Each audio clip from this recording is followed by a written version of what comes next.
Good evening, everywhere you are, and welcome to Wednesday's edition of Newsnight live here on Metro Television. Note that this bulletin is live on DSTV channel 277. My name is Gefty Genfi. Coming up in the next 30 minutes, pro-NDC group forum on setting the record straight, call on Ghanaians not to be persuaded by the tall list of promises captured in the recently launched manifesto of the new patriotic party.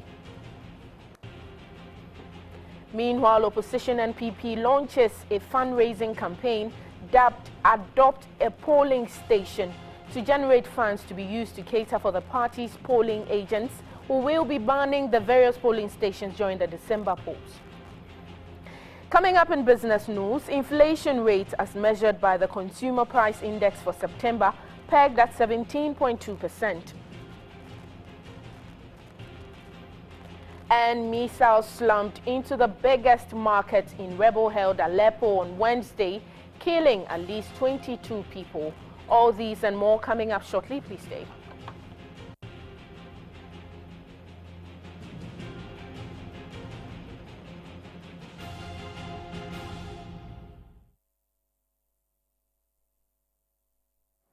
Let's take the news now in detail. Minister of Transport Fifi Kwete is calling on Ghanaians not to be persuaded by the tall list of promises captured in the recently launched manifesto of the new patriotic party. Addressing the second edition of the pro-NDC forum on setting the record straight, Fifi Kwete, among other things, said the NPP claims government has stopped employing nurses when there is concrete evidence that over 23,000 nurses have been employed from 2015 to date. The pro-NDC Group Forum on Setting the Record Straight was formed to explain why the John Mahama-led NDC is the real deal and why the NPP is what they say is the very embodiment of incompetence. Now, Ghana deserves leaders who do not deliberately and persistently lie and mislead people out of desperation for power. Now, it's one thing to make an error, and we understand that that's possible, because nobody is infallible. But it's a whole different thing to have a systemic pattern of deliberate lies and distortions, as we have seen in the Who Wears the Lion Crown competition that is going on between Nana Akufo-Addo and his running mate. Fifi Kwete also accused the NPP of being a non-performing and an incompetent party, which he said wasted the $750 million Eurobond money on non-priority areas. $107.2 million the NPP used for the payment of pensions and salaries for the month of July 2008. Pensions and salaries are important, but only a monumentally incompetent government will go to the international financial market and borrow $107.2 million and use it to pay salaries and pensions. You never do that. He alleged that the NPP claimed they believed in multi-party democracy, but when they won power in 2000, they openly declared that they would stop at nothing to use the fast-track court to decimate the NDC. The pro-NDC group therefore urged Ghanaians not to trust Nana Dankwa Akufo-Addo and his NPP because of their woeful track record and discredited promises.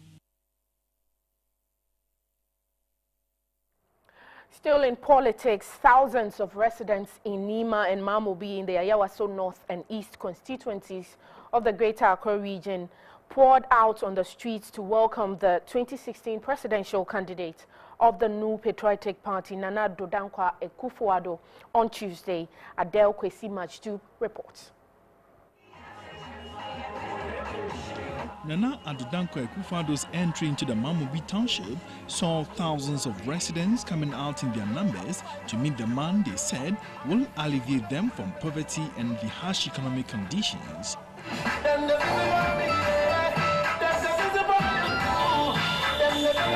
His first point of call was the Mamobi mosque, where the Imam, Sheikh Amayal Jibril, prayed for him to be victorious in the December polls. Nana Akufo-Addo continued his journey through the Mamobi township, spending several hours due to the massive crowd who had thronged the streets to see the man they kept chanting as the next president of Ghana.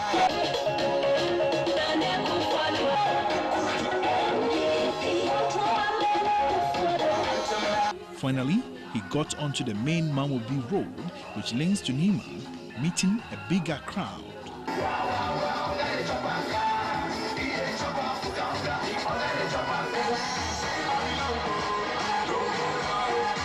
Addressing the crowd, Nana-Addo urged all to vote massively for him to come and implement his good policies that will benefit all Ghanaians, including the Zongo communities.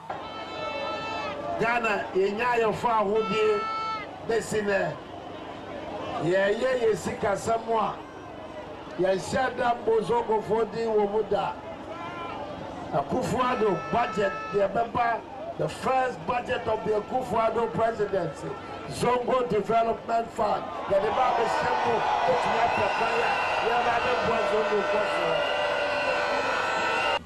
From there, Nana-Addo visited the Al-Sunnah mosques at Nima, where he interacted with Muslim clerics and later continued with his journey through the streets of Nima. Ordinarily, a journey of some 5 minutes from Mamobi to Nima, it took the NPP delegation about 3 hours to make the same journey, as human and vehicular traffic, described as unprecedented in the history of Nima, ensured that Nana-Addo was given a tumultuous and rousing welcome.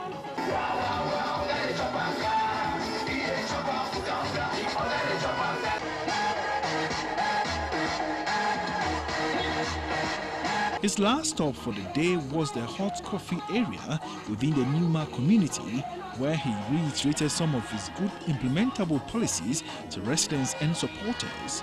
The crowd simply would not leave Nana-Addo and his entourage alone, even as he ended his tour for the day and proceeded to his residence in Nima.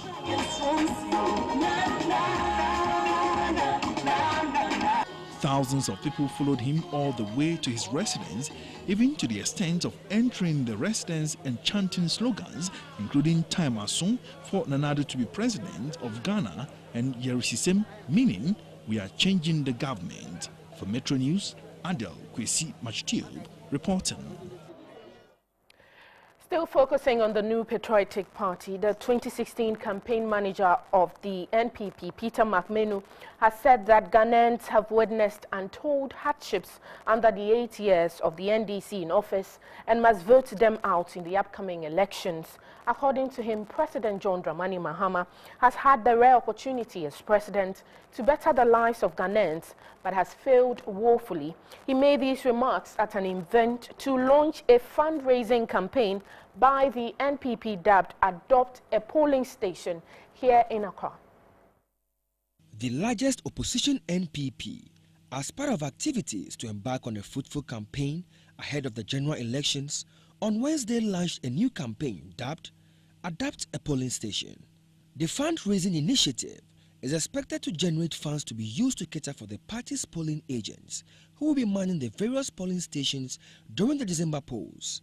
The 2016 campaign manager of the opposition New Patriotic Party, Peter McMenu, in an interview with Metro News, stressed that the initiative is one of the many the NPP have adopted to wrestle power from the NDC. This initiative is to tell the public that they can adopt a polling station or more as their support for change. A lot of people have been coming to me, Chairman, I want to support a polling station.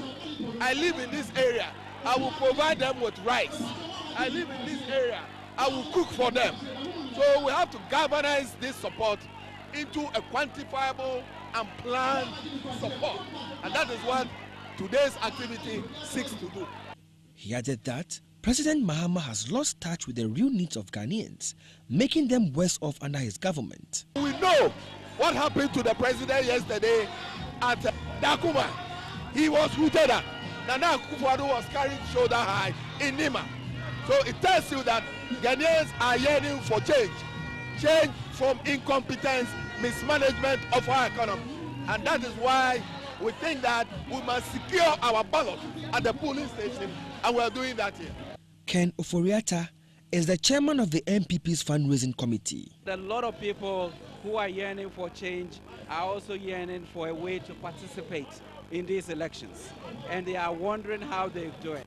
So we sat down and developed this adopt a polling station concept, which essentially means in our mind, for contributing 500 cedis, you'll be able to be a person who has adopted a polling station. In a sense, you become a shareholder and you care about what happens at the polling station. The campaign, Adapt a Polling Station, will be replicated across the various regions in Ghana. A group calling itself the Kandahar Boys, a youth group of the New Patriotic Party based in Tamale in the northern region, has called on stakeholders to call for transparency ahead of the 2016 elections. Addressing journalists at Abuabu in Tamale, the group said calls for peace are good, but it is even better to ensure fair play and transparency. As the 2016 general elections draw near, various groups and individuals have turned themselves into peace ambassadors. But the New Patriotic Party group says, in the past, some of those who came out ostensibly to be ambassadors of peace turned out after the elections to be political party members and activists. Secretary to the group, Abdul Haq, said when this happens, it is difficult to see the real intentions of such people as genuine attempts to promote peace. What is needed is transparency. Our party felt cheated. As a result, we had an election petition to seek justice in the court of law, only to realize that the final verdict was more in favor, was more on merit of peace rather than on justice. Some of the peace campaigners appears to be political party affiliates and are not genuine. The Kandahar Boys used the forum to appeal to all peace campaigners, especially religious bodies, civil society organizations, and the judiciary to campaign more for justice ahead of the December polls. The Northern Regional Secretary of the New Patriotic Party, Sule Salifu, had this to say. Groups that are perceived to be violent groups, especially within the NPP, it is Kandahar that is leading the way. And I'm so excited that from every indication, Kandahar has demonstrated that they are committed to peaceful elections, but there must be justice without peace. And I think that other groups as well should emulate the China example. He said the New Patriotic Party was committed to a peaceful election, but all must be given a leveled playing field. Newsnight continues with more stories after this break. Please stay.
Welcome back to Newsnight. It's live around the world on DSTV channel 277. Let's now shift our attention to Parliament. The Children's Amendment Bill 2016 has been read for the second time in Parliament. According to Deputy Minister for Gender, Children and Social Protection, the object of the bill is to amend the Children's Act 1998 Act 560 to make provisions in respect of foster care and adoptions to meet international standards and provide for other matters. Currently, placement of vulnerable children in foster care and adoption is uncoordinated, making it impossible to track the whereabouts and welfare of children who come into the alternative childcare system. There is therefore the need to solve the issues of issuance of improper adoption orders and accreditation of agencies to enable them assist with the management of foster care and adoption. The bill will enable Ghana comply with alternative care provisions of the Convention on the Right of the Child, 1990, the Africa Charter on the Right and Welfare of the Child, and the 1993 Hague Convention. During Wednesday's sitting in Parliament, Deputy Minister for Gender, Children and Social Protection moved that the Children's Amendment Bill 2016 be read a second time. The passage of the bill will ensure the compliance of the Republic with the Hague Convention, as well as improve the provisions of alternative care for children. Majority Leader of Parliament and Member of Parliament for Hohoi were in support of the motion. Since the passage of the 1998 Children's Act, Act 560, there have been a number of developments. And then also since the 1992 Constitution, we've had the Hague Convention. And there are new developments which are not captured under our laws. And so the purpose of the Children's Amendment Bill is to update the laws on children, particularly focusing on areas of foster care, adoption, and the institutional arrangements that could make the process quite transparent, quite equitable, and quite focused on the welfare of the child. If you go to our fishing communities, you see children as young as 4 years engaged in fishing. And some of these children have been adopted or put in foster care. Mr. Speaker, I think it is high time we put measures in place to really trace these children, to know where they are, because these are also human beings and people who will develop and grow into leaders of our nation. Though in support of the motion, MP for Ablekuma West called for a system that makes child adoption easier for couples. We ought to be encouraging more adoptions and foster care in this country. Instead of restricting it, we need to make it possible for even families which do not have children to consider an alternative to the expensive medical processes to get their own children by considering adoption. Mr. Speaker, I will want to urge or encourage the ministry to find ways and means to resource parents to be able to take very good care of their children so that they will not always take them to their foster homes. Sitting resumes Thursday, October 13, 2016.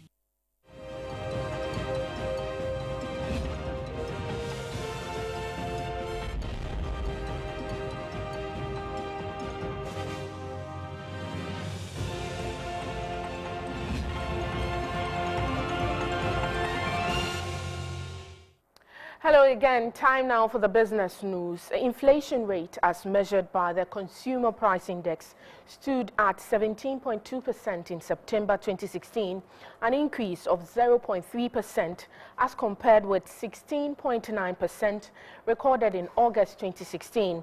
Government statistician Dr. Philomena Nyako attributes the increase in inflation to the base drift effect as well as imported non-food items.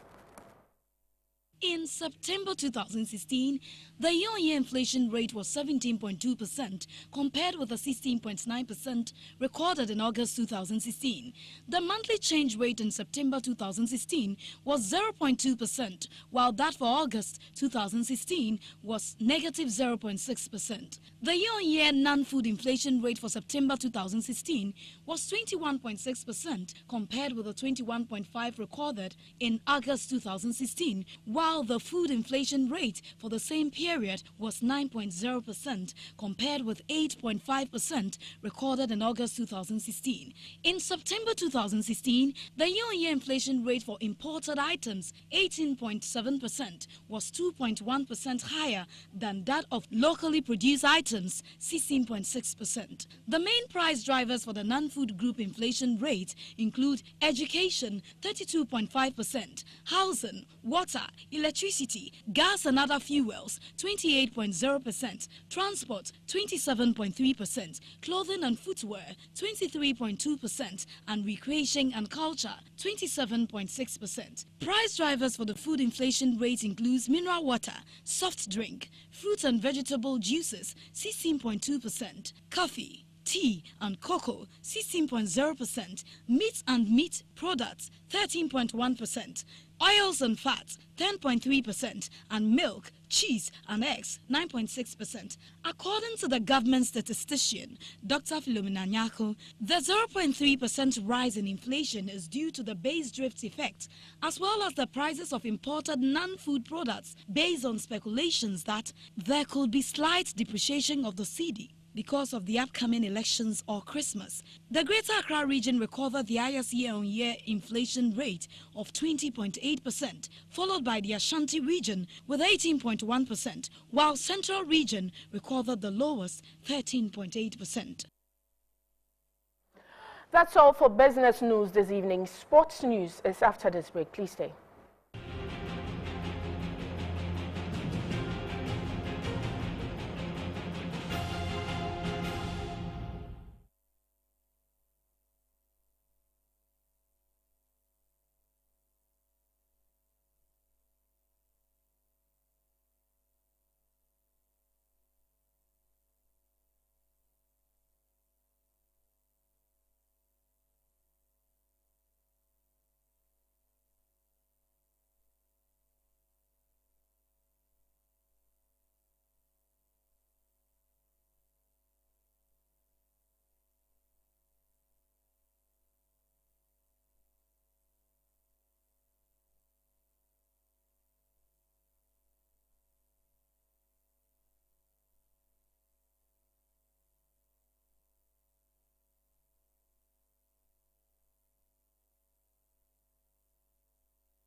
It's now time for the sports news. My name is Prince and in our first story, former Deputy Sports Minister Osei Bonsu Amoah has expressed his displeasure about the alleged rift between the Sports Ministry and the Ghana Football Association, and as this is certainly not good for the image of Ghana football. And he says both institutions must be called to order.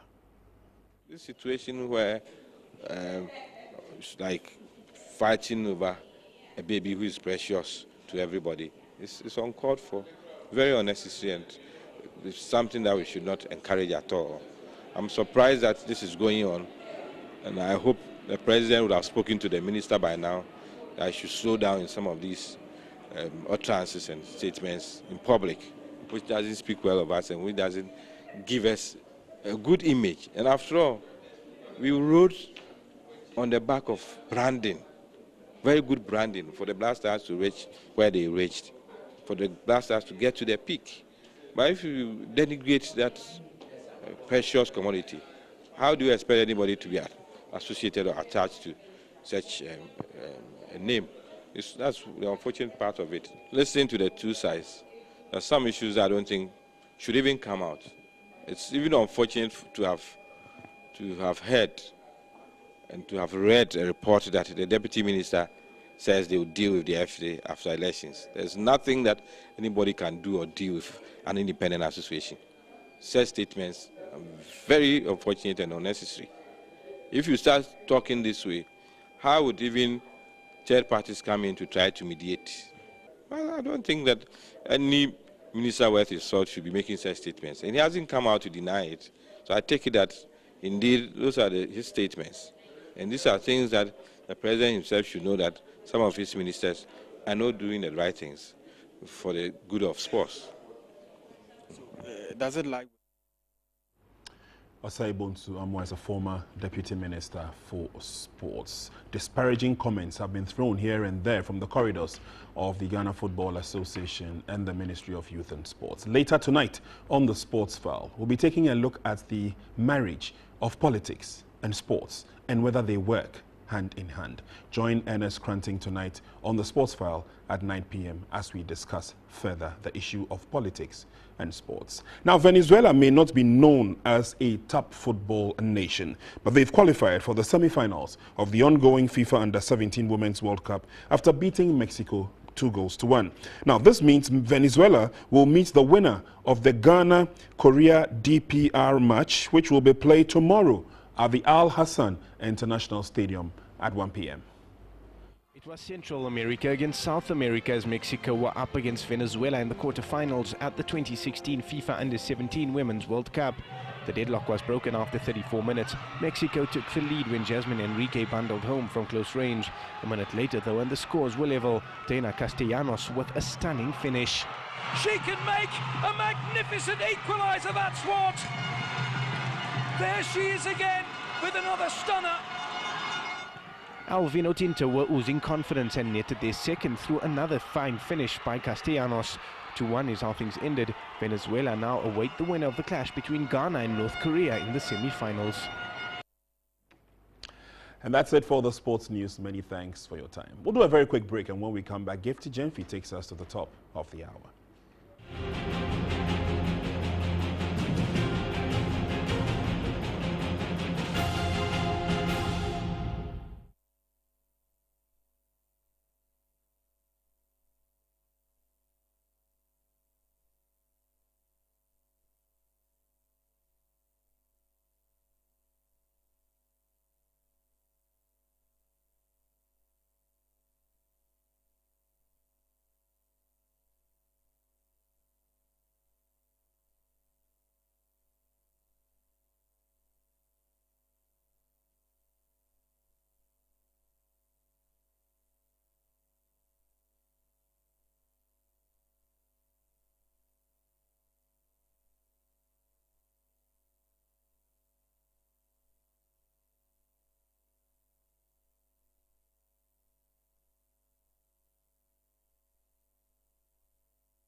In international news this evening, airstrikes have killed at least 23 people in rebel-held Aleppo since Tuesday. Missiles slammed into the biggest market in rebel-held Aleppo on Wednesday, killing at least 22 people and leveling buildings, and rescuers sift through rubble from air raids that killed dozens the day before.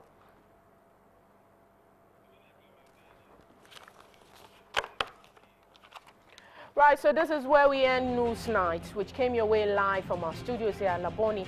Thanks for watching. My name is Gifty Genfi. Have a good evening.